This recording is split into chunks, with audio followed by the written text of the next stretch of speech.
thinking computer science professor, computer science types, they don't pick up on social cues. I know you're thinking that, but take it from me. I know it's 3:30, okay? We got to get out of here pretty quick. I've got that social cue. I'm ready to go too. But there are some important things. I don't expect to change anyone's mind or persuade you to do anything you're not already doing. But I'm hopeful that you may begin to consider some things that you hadn't considered before by the time we get done. There's a disclaimer that goes with everything that I'm about to tell you as well. This presentation really consists of things that we do in the CIS department. It doesn't mean it's going to work in your department, but it may make you think of some things that will work in your department that might be similar or completely different. I just want to try and make you think a little bit outside of where we normally are in terms of recruiting students, whether or not that's even something that we as faculty should do. So the thing that's different this afternoon is that I'm a faculty member. I'm one of you. And I'm not an administrator. I'm not, someone in the admissions department saying you have to do this. I'm one of you. It's just us. Okay?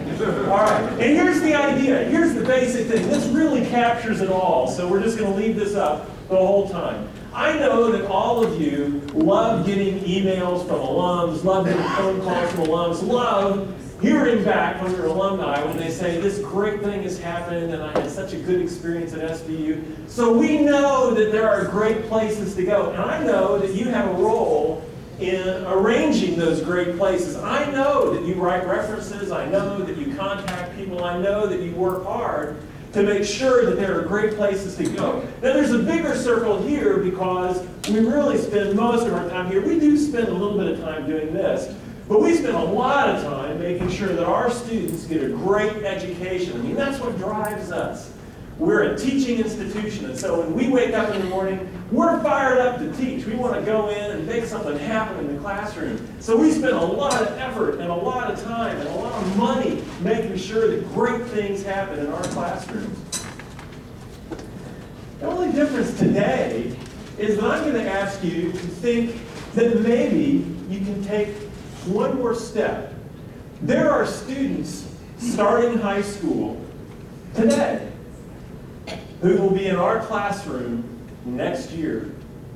They're starting high school today, and they're not sure where they're going to college. Some of them may not even know if they are going to college.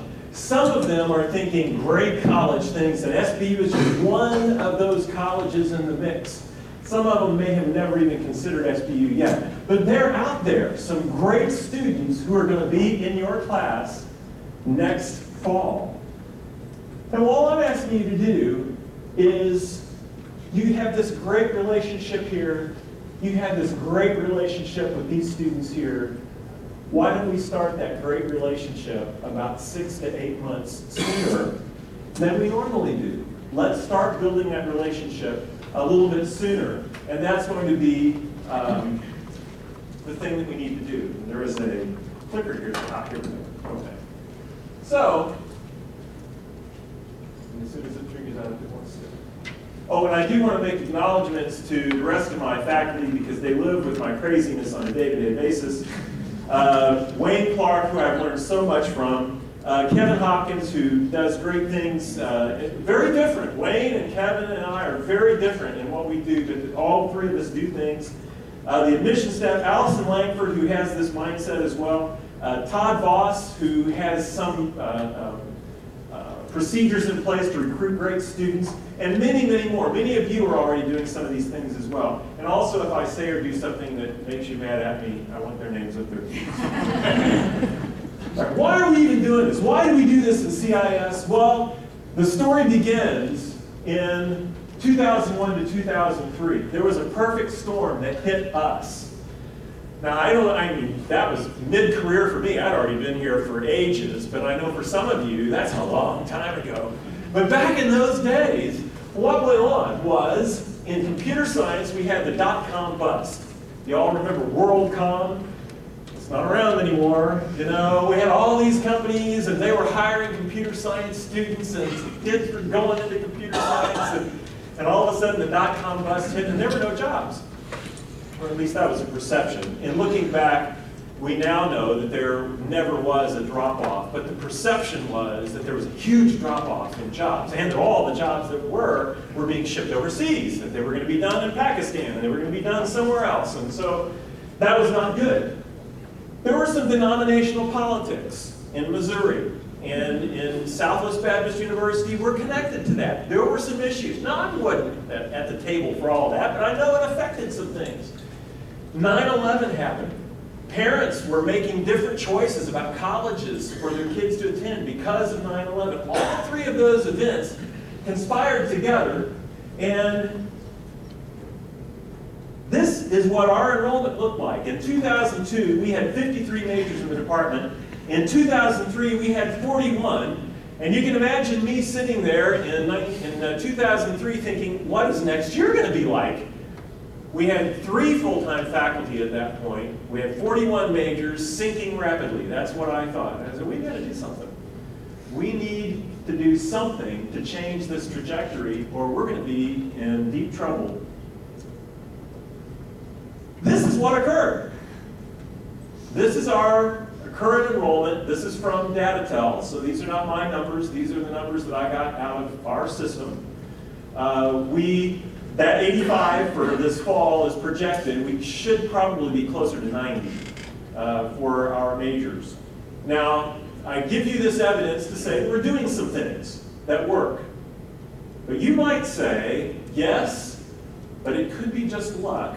It could be that everyone's growing, and it's not what you're doing at all. So let me point out that nationally, the Talby survey, which is the most respected survey in computer science, tells us that the enrollments in, now these are PhD granting institutions, so it isn't exactly us, but it's the best data that we have. The numbers of computer science majors in their departments between 2002 and 2007 roughly dropped in half. So basically everyone was dropping like a rock. Everyone was losing enrollment in the United States. Now in 2007 it stopped, and since 2007 the enrollments in computer science have been climbing again. And if you superimpose that Talby survey trend over our trend, and it isn't, I know it isn't exact, but just look at the trend lines. Nationally between, let's see, about right here and right here, we were going up and everybody else was going down. So we were doing something that reversed the trend. We were doing some things, and that was about the years that we began implementing some recruiting procedures, starting to do some things. So this is my evidence to you, colleagues, that we are doing some things that work. This is my evidence, okay?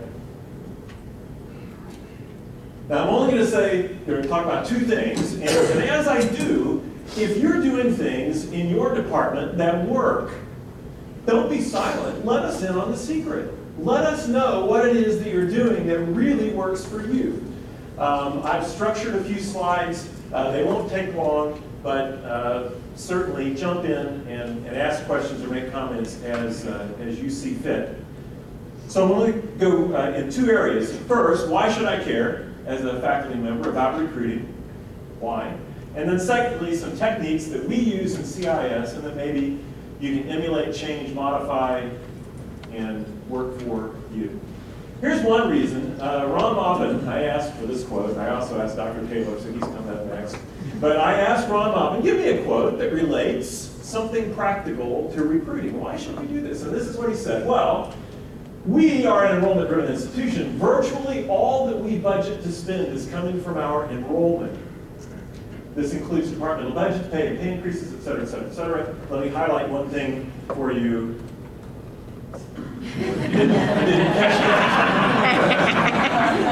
that. But this is where the rubber meets the road, right? Okay? We need money in order for our departments to do things. Now, I've gone to the administration and said, I need more money. And you know, sometimes you get a little bit, sometimes you don't. But I can tell you that the one thing that seems to work Bill, you don't have to listen to this. And one of the things that seems to work is to say, I'm getting bukus more students. I've got to have more money to support and service these students. They're paying tuition. There's got to be some X number of dollars that are coming in now that we didn't have before. We've got to have some money to do X, Y, or Z. And that's the argument that we make. And that's where you can make an argument if you indulge yourself or if you start doing some of these recruiting practices and you begin to see some benefit from it. Also, this is Dr. Taylor. More than 80% of our total budget comes from student tuition and fees. Therefore, a strong enrollment enhances the operating budget, and so on. Academic department budgets. But the biggest reason, from my standpoint, is, hey, it's a lot more fun and a lot easier to teach highly motivated, academically talented students than it is to teach those who aren't. Okay? Now, we're going to have some, and that's fine. I welcome all students. I just love students. But by golly, if you've got a threshold, a critical mass of academically talented, motivated students who are excited about being at Southwest Baptist University, sitting in your seats with expectations for greatness, man, some magic is going to happen in your classroom. Some neat things are going to go on. When you throw that out, those lessons out there, they're going to grab them and they're going to say, give me some more. You know, that's the neat thing that's going to happen when you get great students in your classroom. So there's some benefit to spending a little bit of time bringing some great students into your classroom. I'll tell you another one.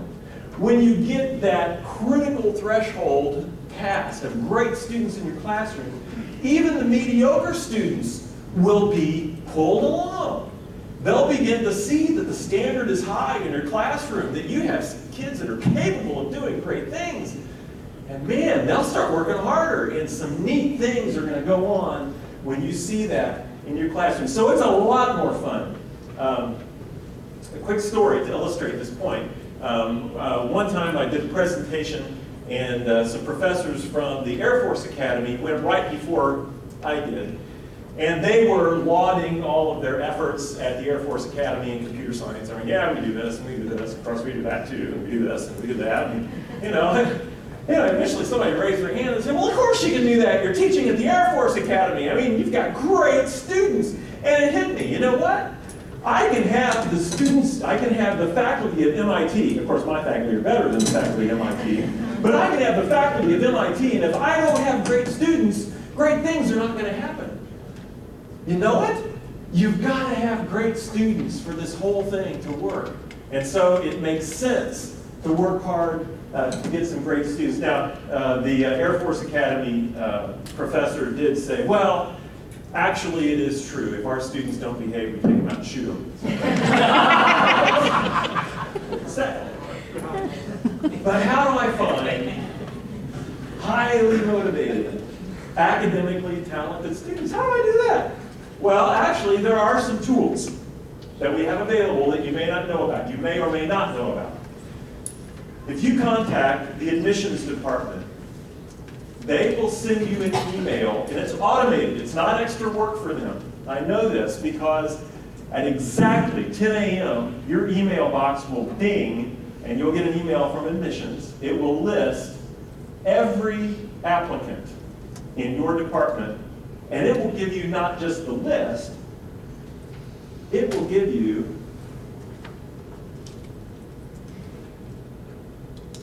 this kind of information. I have X'd out the names so you can't see who these folks are, but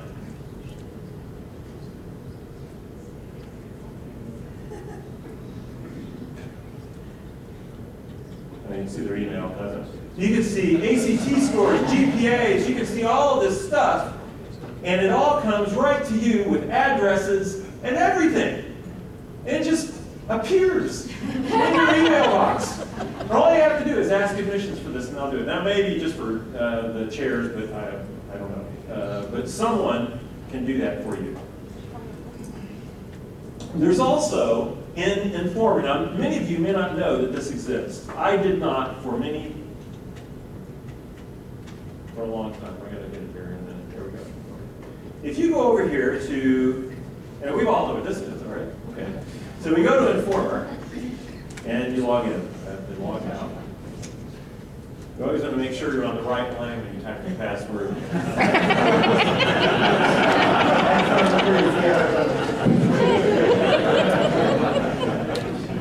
Oops! Do that with a bunch of computer science majors. Uh-oh, look at that! They all go, I know your password, it's just a bunch of bullets.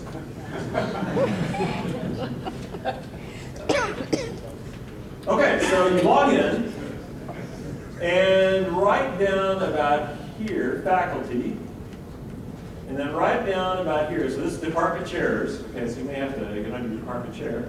And then when you scroll down, not only can you get a report of, let's see, department admissions. Here we go.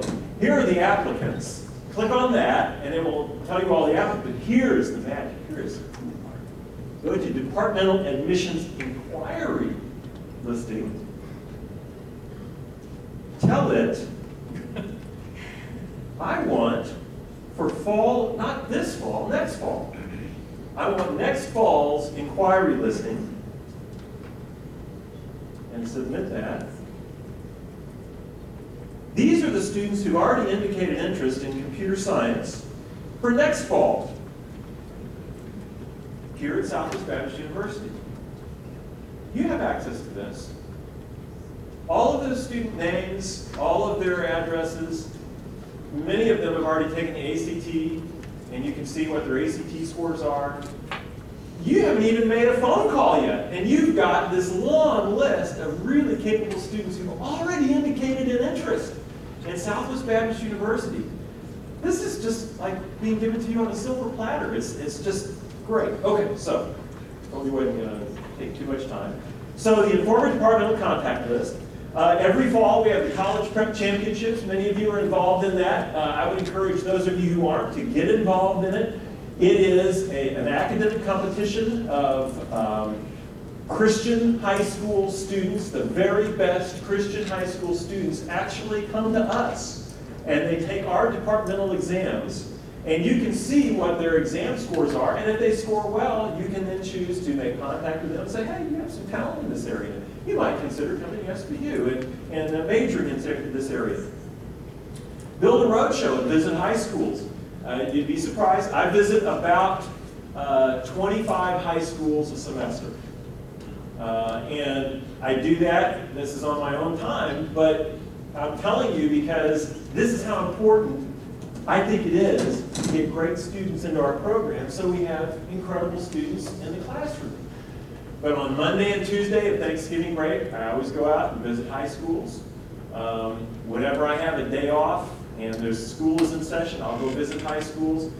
And you've got to understand, I'm not there only to recruit students. I am there to do that. But you can't go in and say, hey, I want to get all your kids to come to SBU. And that's not really a valid approach anyway. What you need to do is say, hey, I'm a professor at Southwest Baptist University. I have a great program over there. I want to show you a little bit about it. And if you're interested, I've got some contact cards. I'm leaving them with your teacher. Pick them up after I leave. Drop them in the mail. Or if you want to fill it out now, you can, but whatever. And then just go. You've done two things. You've given them an insight into your program. And the other thing that you've done, probably more importantly, you've built a relationship with that teacher in the classroom. And then, once they see that you're a valid person and that you do a good job and that you enhance their classroom, I mean, when I go, I normally ask to talk to the most advanced math class that they have because most high schools don't teach computer science, so I have to choose something. Math is fairly closely aligned, so I go to the highest math class they have and I try to build a relationship with that teacher, and while I'm there, I tell every student, man, you better do as much math as you can, you better follow everything this teacher says, because when you get to college, math is important. And I say the same thing about chemistry or physics or whatever class that I'm in, because I want to build a great relationship with that high school teacher too. This is a Wayne one, but I've used it. Wayne watches newspapers, And when he sees high school kids achieve something, he cuts that out. And I don't know, what I do is I cut it out, I write a little note on it, I put it in the mail, and I send it to the counselor. I don't even know where the kid lives, but I know the counselor, I know what school they go to, so I just send it to the counselor and make sure they get it. Can you imagine how exciting you would have been as a high school student getting a letter from a professor at a college who was reading a story about how you did really well in the FFA, or you did really well, for me, robotics, there are high schools that have robot programs and things, I was, would get onto that. And so that's neat. Those are ways that you can start to do some neat things. Anything that you handwrite is incredibly powerful. Incredibly powerful. I mean, think about it. If you handwrite something, and I mean even on the outside of the letter to you, you're going to handwrite the address, you handwrite that, you send that, it will definitely get opened. And you know that anything that's not handwritten is likely just to go in the trash. So it will get opened. And once it gets opened, or once the thing gets opened, not only will the student read it, but it's going to sit on the table, and the parents are going to read it, and the grandparents are going to read it, and the little brother and little sister are going to read it, and their playmates are going to read it, and everybody's going to read that thing sitting there that you wrote. And so you drop that little communication bomb into their household, and it just multiplies the effect. So handwritten notes are incredibly important. A couple of weeks ago, I called the head of Human Resources and Technical Recruiting for Walmart Information Systems Division. And I was saying, hey, it's been 3-4 years since Walmart ISD has been up here at campus. Why don't you come up, send someone to the career fair? And we were just talking, and he said, my daughter has said she might want to go to a Christian school. I said, well, how old's your daughter? So she's a junior. I said, well, that's neat. I would drop something on the mail if you gave me your home address. And he said, well, sure, that's no problem. And so he emailed me his home address.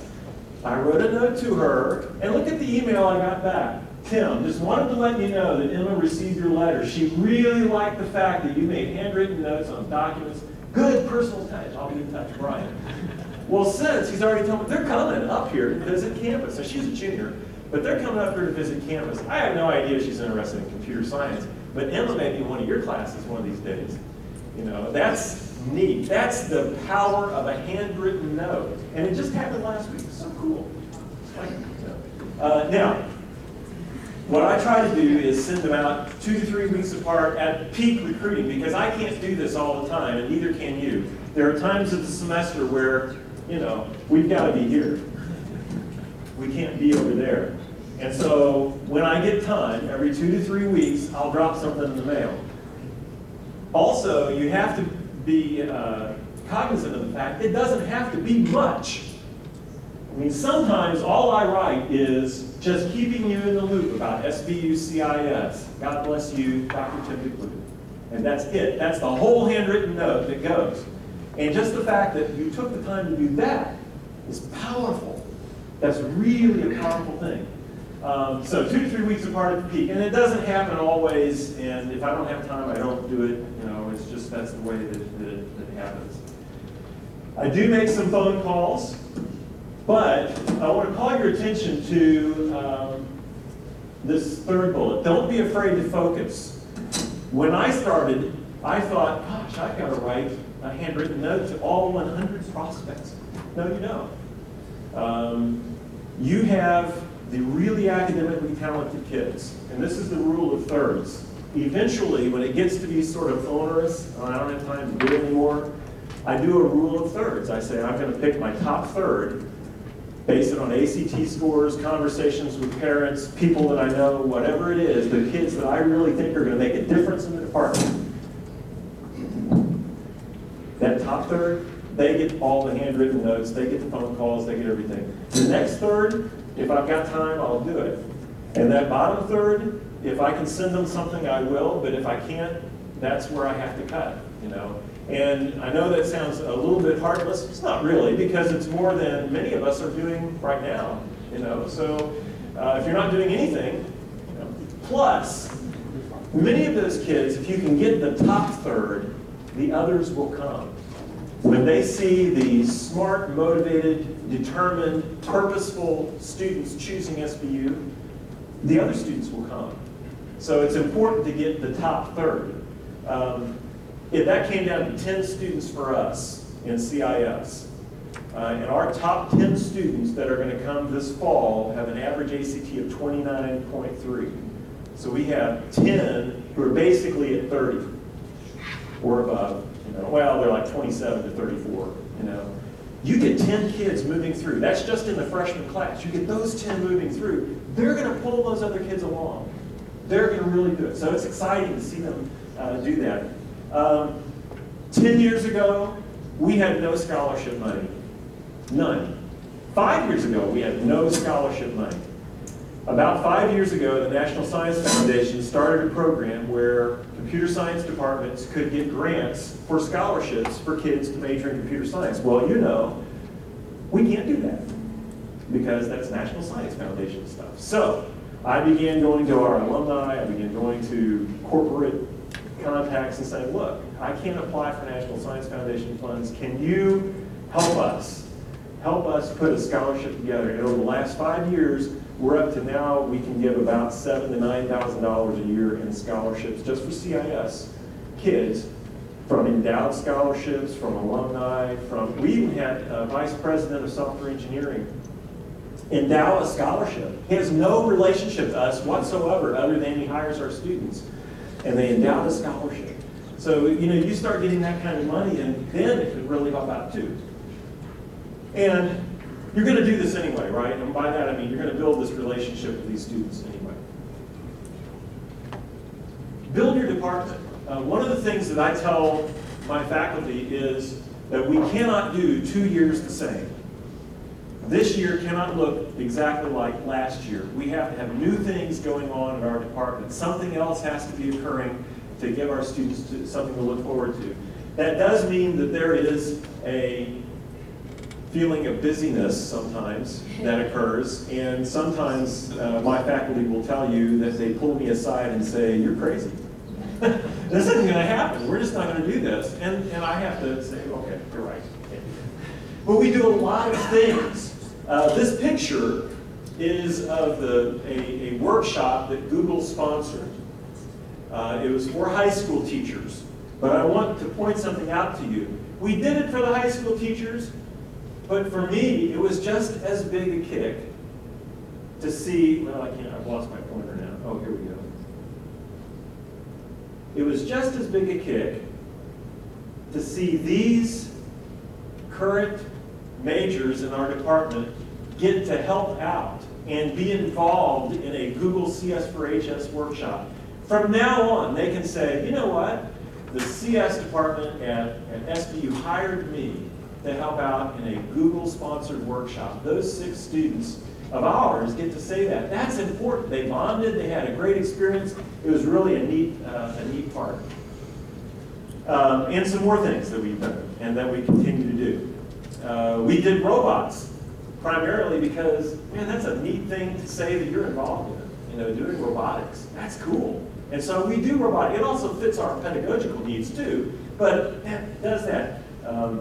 And here's a picture of a couple of the girls we had who built a robot. I don't know if you can see that, but it says Wally on the front of the robot there. Some of you have probably heard this.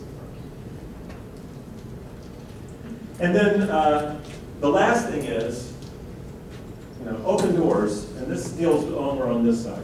Okay, open doors for your students so that they can go to great places. We have corporate advisory boards. We go visit corporations. We do senior projects with companies where it looks like we're going to get to do a senior project with Silver Dollar City this year. Part of that is we need a senior project, but part of that is Silver Dollar City. We get to do it with Silver Dollar City. We're going to try and develop a mobile app that when you're at Silver Dollar City, you can download it, and if you don't want to walk all the way across the park to find out if the line's too long at Fire in the Hole, you can just do the app, and it'll tell you the wait at Fire in the Hole is currently 20 minutes. And you can find out if you want to walk all that way or not. So we're going to try and do that. And those students, do you think that's going to get those students excited? They're going to be excited. Man. So that's some of the fun things, and then the rest of it you can see as well.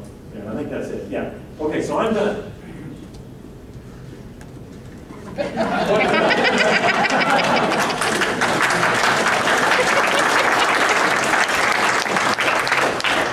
Quickly, what things do you do that were not up here that you think are good?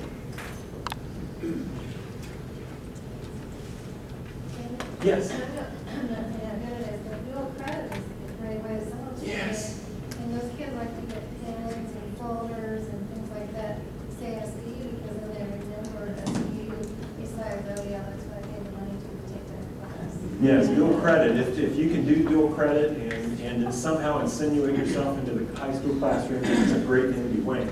From a retention thing, one thing we do, Charlotte makes cupcakes. They get 6 to 9 cupcakes in a nice container on their birthday, or half birthday if they're summer kind of thing. And then we'll be there when they move in the morning and meet mom and dad again and hand off a little goodie bag.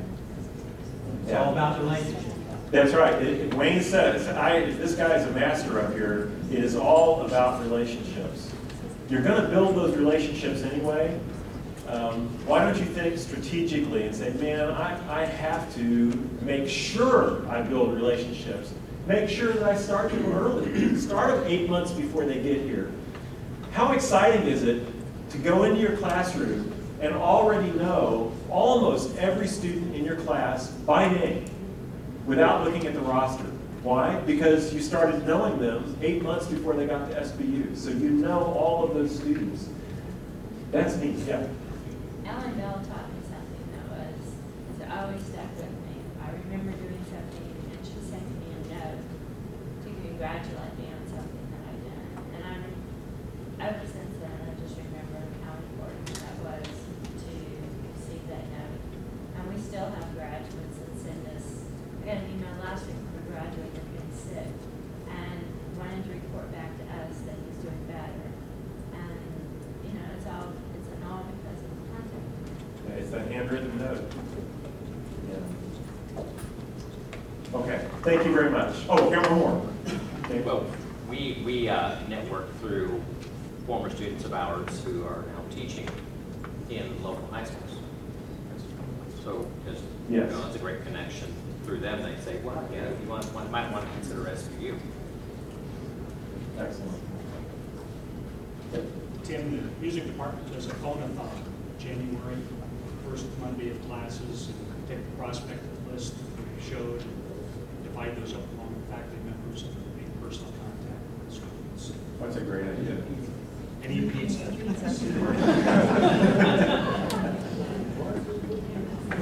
Yes, some high school career days.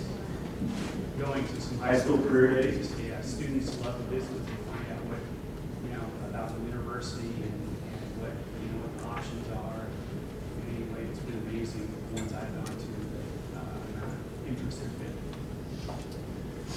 in. So to wind it up, imagine what would happen to your department if you were able to have not only more students, which that's good, but to have really academically talented, highly motivated students in your classroom this next fall. 5 more than you'd had last year, or 5 more because you reached out to them. Imagine if that happened all across campus, and imagine what that might do to the numbers that Dr. Taylor was talking about this morning. If we had that happen across campus, we would be in good shape. And so I know that would help us not only from an academic standpoint, but it would help us with our programs. It would help us do some really innovative and neat things. So that's it. I'm done.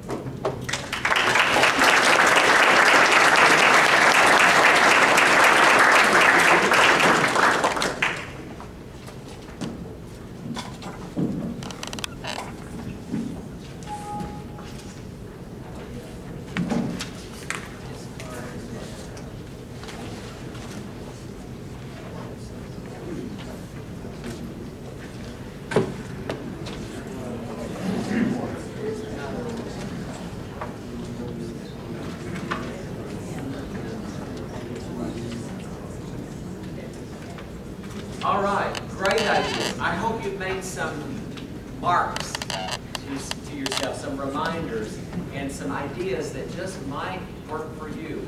I know a department, and I bet there's more than one, that literally picks a target of the number of students that they would like to have for next year and begins praying for that number. And you think God can't get involved in this and be the power that will bring students here and to bring the right students? That's powerful too. So there are all kinds of strategies that we can use. Let's see where I am now. Let's see.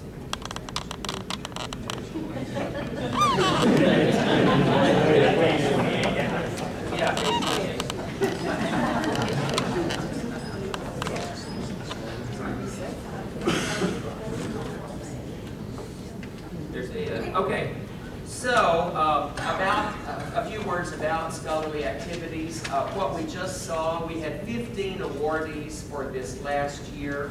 The awards were in a range of $240 to $2,800.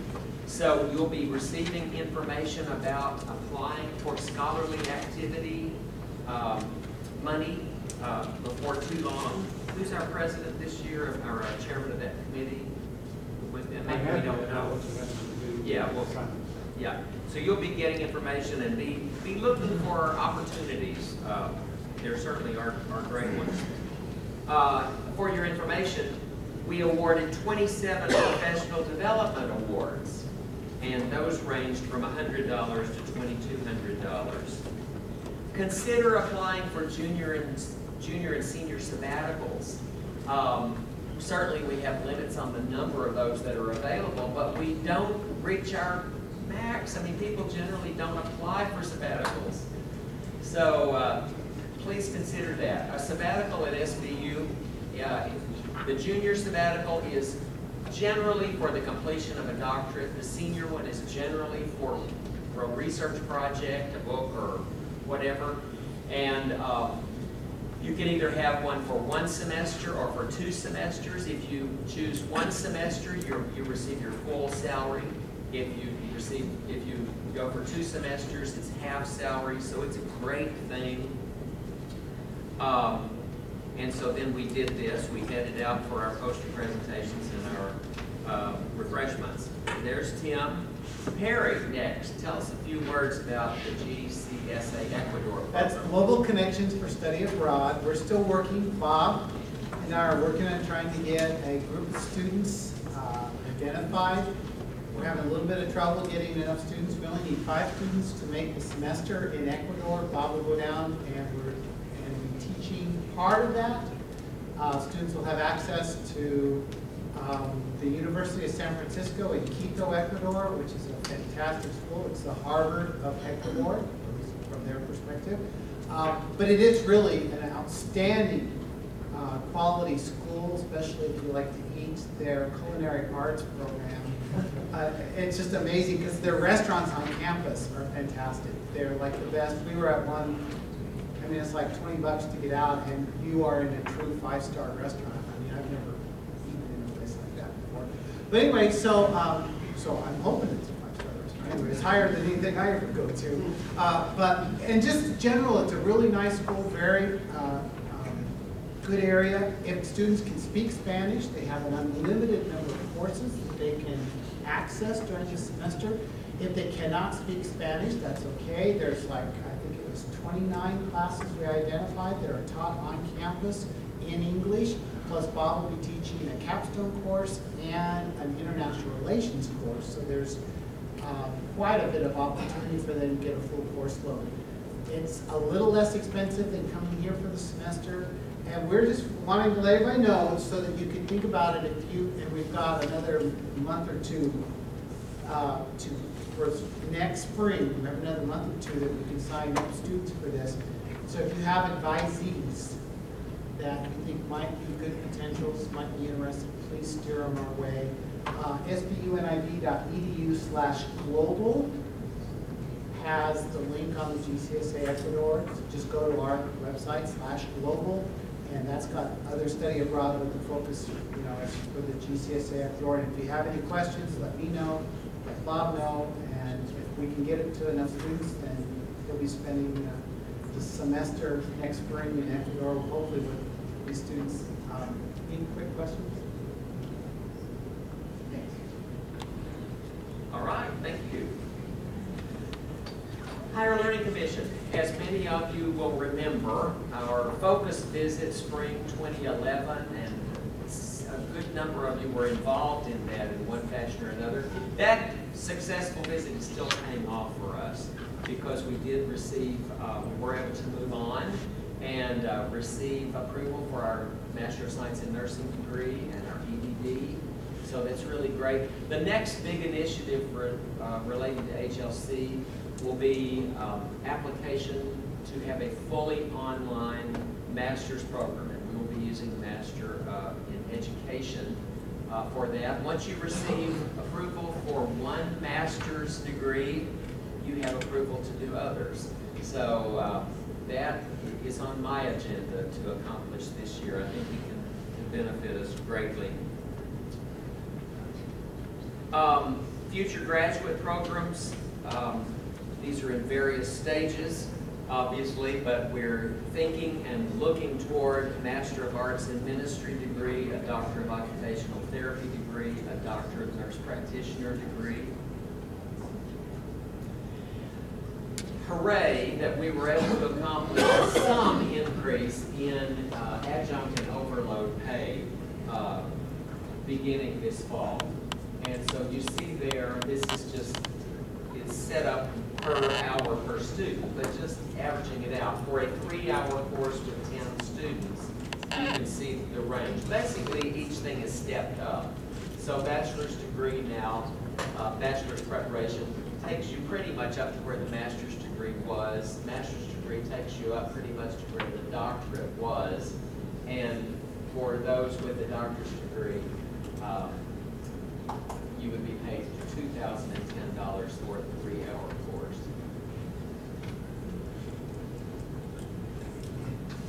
Keeping attendance records, extremely important. It's pretty amazing that at the end of the semester, we still end up with students on the rosters who've not attended or who dropped out way back at the front. Well, okay, big deal. Well, it's a tremendous deal because some of those students each semester, not every one of those students, but some of those students every time receive federal aid. And when we get to the end of the semester and the money's due back and the student's long gone, the university pays the money back if you can't find the student. So, very, very important that every instructor keep track of attendance records. And let's say by the time you get to the 5-week grades, or at least to the midterm, if the student's not there, don't give them an F. You know, you've got to report this student is no longer attending. So we have measures in place, we have contacts for you to report when students are not attending your class. Because the students, some of those students, I hate to say, would rather just pocket the money, disappear from the scene, and we rely on instructors, of course, to let us know. So just reminding you of that. Adjuncts, we hope we get the word around. So Chairman, please pass that word to any adjuncts, because it just continues to happen every semester. All right, the schedule then for the rest of this week, and you'll have to help me with this. What I know is that tomorrow we will have Senate 3:30 to 4:30 in the boardroom. And then 4:45 we will line up for Welcome Week processional on the forum, as we've done in many years. Now, for you new people, you won't know that when students are graduating, they walk through the faculty as they're headed into the commencement service. And it's a very wonderful thing that there's the faculty there to support them and cheer them on. Well, this begins with Welcome Week. As the students are leaving their parents and family, they walk through the faculty. And it's really a symbolic thing. You know, we're welcoming them here and cheering them on. So it's a great thing to be a part of. So we try our best to be there and be lined up in the forum on the sides of the sidewalk, and students come walking in and then on into Pike Auditorium.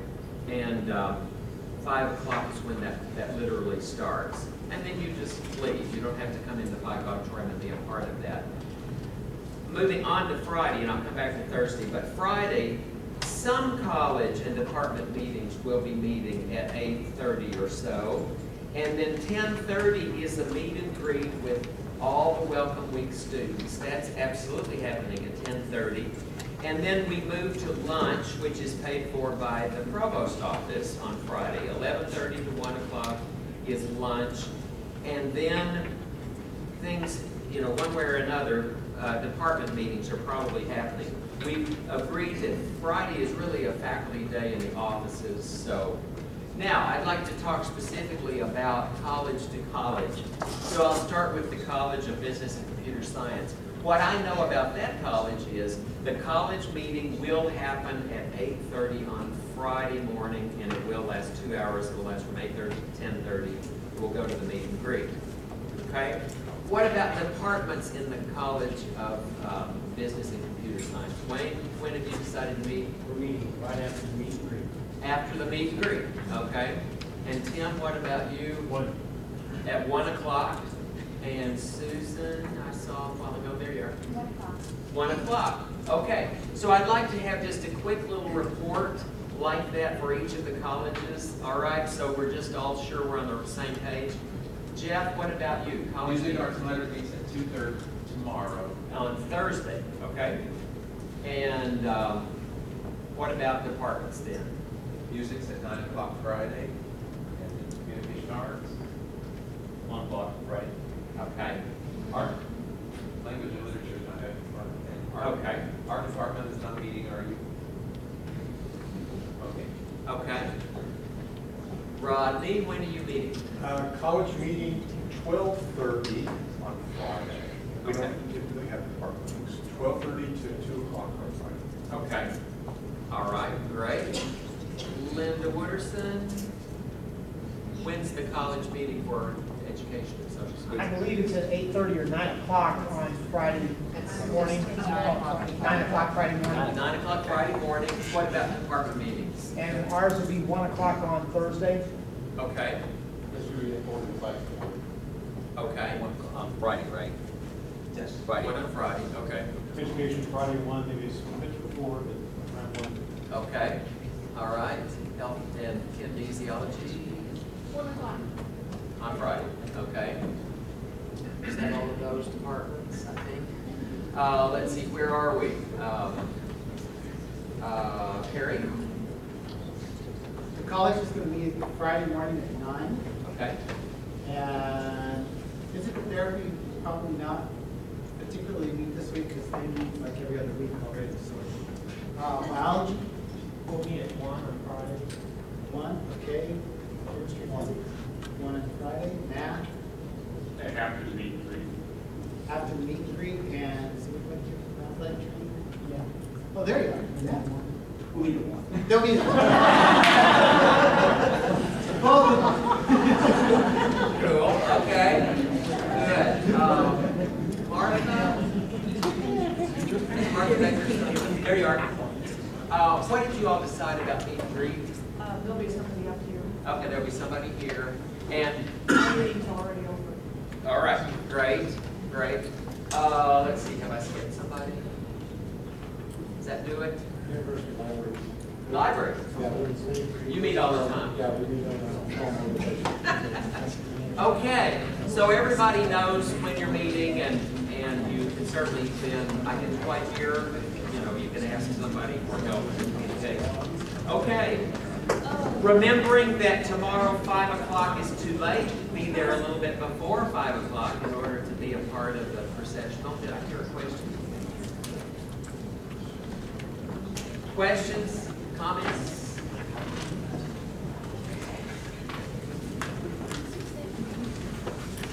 Thank you all for being great listeners and involved in the discussion, and have a wonderful fall semester.